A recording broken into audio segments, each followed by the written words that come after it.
Salut à toutes et à tous.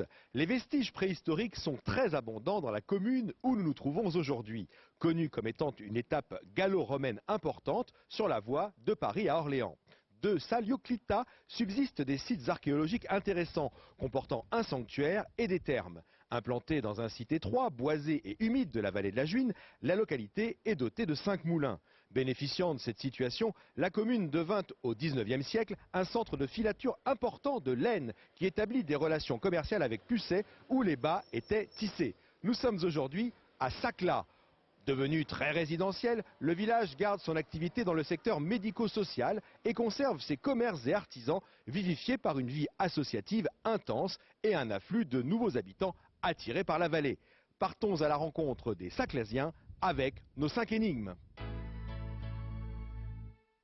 Yves Gaucher vous attend à son bureau.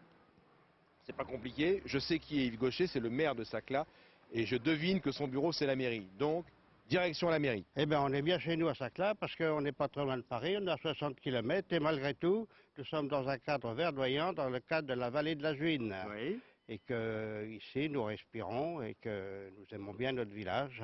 D'accord. Et c'est un village dans lequel vous avez réussi à conserver quand même quelques commerces. Voilà, j'ai fait tout mon possible pour garder les commerces principaux à Sacla. Nous avons le boulanger, le boucher, pharmacien, donc Donc il y a une vie de village. il y a une vie de village avec beaucoup d'associations et puis Sacla est un petit centre avec pour les villages d'à côté. Oui. Et donc nous sommes très bien ici dans un village vivant et dans un très beau cadre. Mon original a été élevé lors du règne de l'empereur Aurélien. Oui, c'est-à-dire que Sacla est un village à l'origine romaine Oui. qui a été construit lors de l'édification de la voie romaine d'Orléans à Lutèce. D'accord.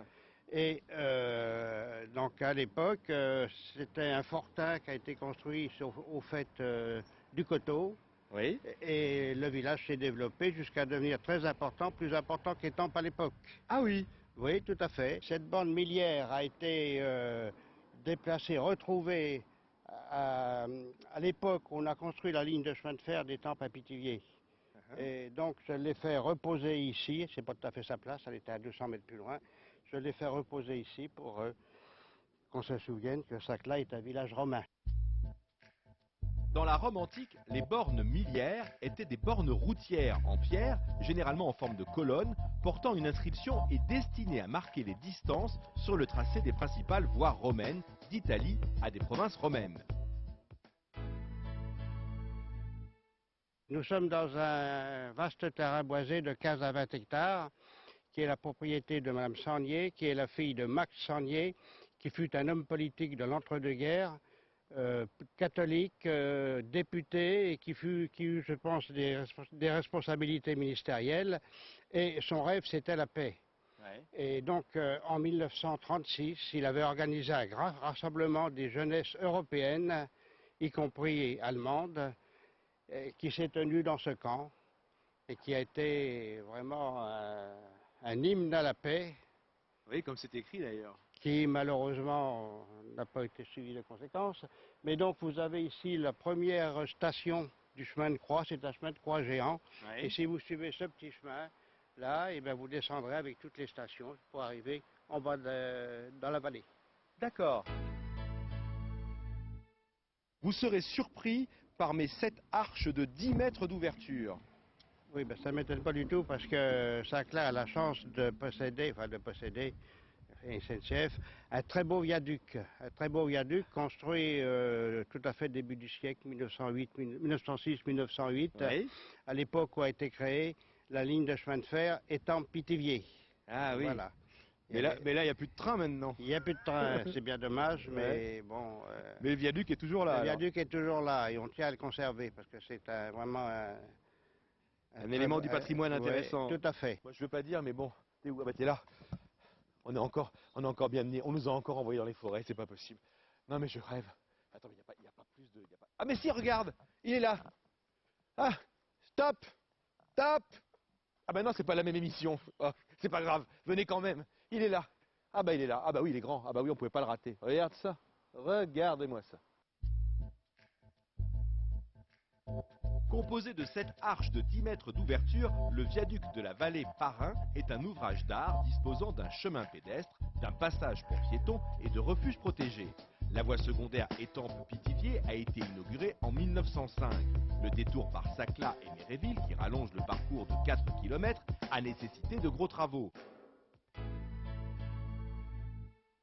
Alors, monsieur le maire, vous avez tenu à nous faire voir ce petit pont là, pourquoi donc? Parce que ce pont est resté tel qu'il était au Moyen-Âge. Tous les autres ponts ont été élargis, les parapets ont été démolis, alors que celui-là est resté tel qu'il était au Moyen-Âge.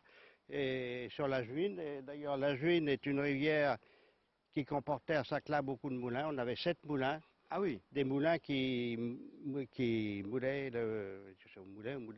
Oui. le grain de la Beauce, voilà. Eh oui. Donc c'était la première activité de Saclay.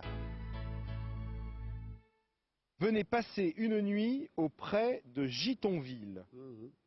Alors c'est pas au pré, c'est au pré. Au pré. De Gitonville, c'est-à-dire que c'est un gîte Oui. dans une vieille maison, une vieille bâtisse, avec un très beau jardin secret que vous allez découvrir. Ah oui. Un monsieur qui est amoureux de la nature et qui entretient son jardin, et le tient très écologiquement.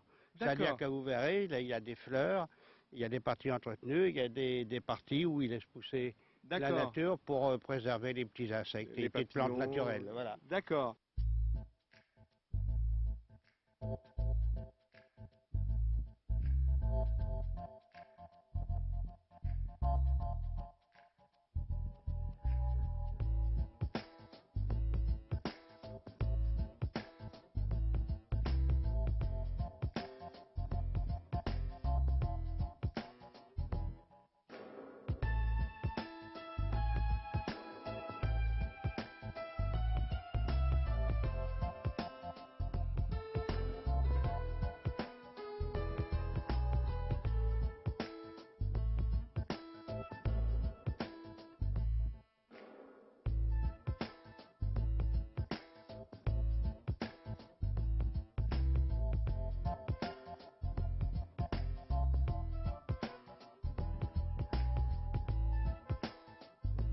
Superbe rencontre avec Igor et Tamara dans leur chambre d'hôte les près de Gitonville. N'hésitez pas à aller vous y ressourcer et en leur demandant gentiment, ils vous chanteront certainement un air russe dont ils ont le secret.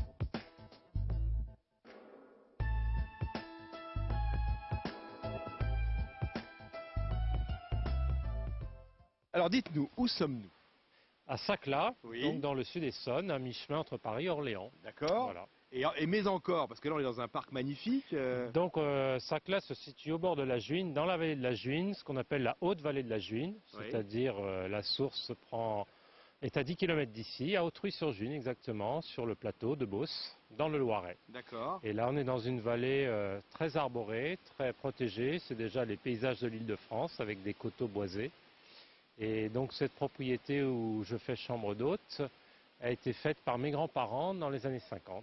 D'accord. Il y a eu un étang qui a été creusé parce que mon grand-père était pêcheur. Et voilà, et c'est très agréable de venir se reposer ici, de se mettre au vert. Vous êtes dans la Beauce ici, hein, voilà. Tout autour, on se Voilà. retourne, je sais pas si Antonin tu vois, regarde, il y a des champs vraiment tout autour, c'est magnifique, hein. Oui, oui, C'est oui. super. Alors vous nous avez emmenés où là? Eh bien, je vous ai emmené voir cette borne qui est Ouais. d'ailleurs classée et qui est une borne seigneuriale qui marquait la limite d'un petit seigneur d'un hameau de Saclay. Natura 2000 est au Champ Brûlard. Oui, alors au Champ Brûlard, pourquoi ce nom? Le Champ Brûlard, ça veut dire que dans le langage des anciens paysans, c'est un endroit, une terre qui est très séchante. D'accord. Brûlard, ça veut dire que les récoltes brûlent. Ah oui. Et ce terrain est concerné par la directive européenne qui s'appelle Natura 2000 Oui. et qui consiste à mettre certaines zones du territoire à conserver à l'état naturel. D'accord. Voilà. Et donc ce champ brûlard, c'est un terrain très pauvre où certaines espèces et certains insectes vivent. Oui. Voilà, et Donc qui c'est une fait l'objet d'une surveillance spéciale. association Nature Essonne, c'est ça? C'est ça, oui. Donc, nous sommes une association d'études et protection de la nature qui a Oui. été créée en 1982. Donc, elle fête cette année ses 30 ans. Donc, l'association a pour but donc d'étudier le patrimoine naturel en Essonne, d'agir pour sa protection et d'essayer de la faire connaître. Donc l'association a différents groupes thématiques auxquels les adhérents peuvent participer en fonction de leur intérêt. Un groupe ornitho qui fait des suivis de l'Ittnem criard dans le sud de l'Essonne ou encore le suivi du blanche diosnin dans les marais. Il y a le groupe botanique, un groupe entomologique, un groupe amphibien reptile qui met en place un dispositif à passage amphibien près du Val Saint-Germain. Donc voilà, différentes activités auxquelles les adhérents peuvent participer. Merci à Madame Moiti de nous avoir fait partager sa passion pour la protection de l'environnement. Si vous voulez en savoir plus sur le programme Natura 2000 et notamment en Essonne, n'hésitez pas à contacter l'association essonnienne Nature Essonne.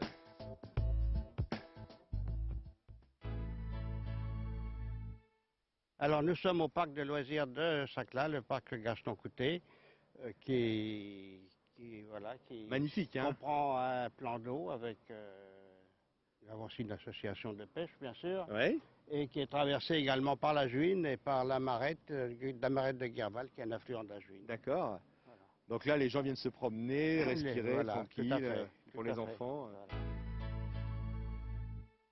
Voilà, ainsi se termine notre balade à Saclay. Et comme je vous le dis chaque semaine, on est bien chez nous. Vapalie, hoida vapalie, vapalie, dorożka, vapalie, dorożka.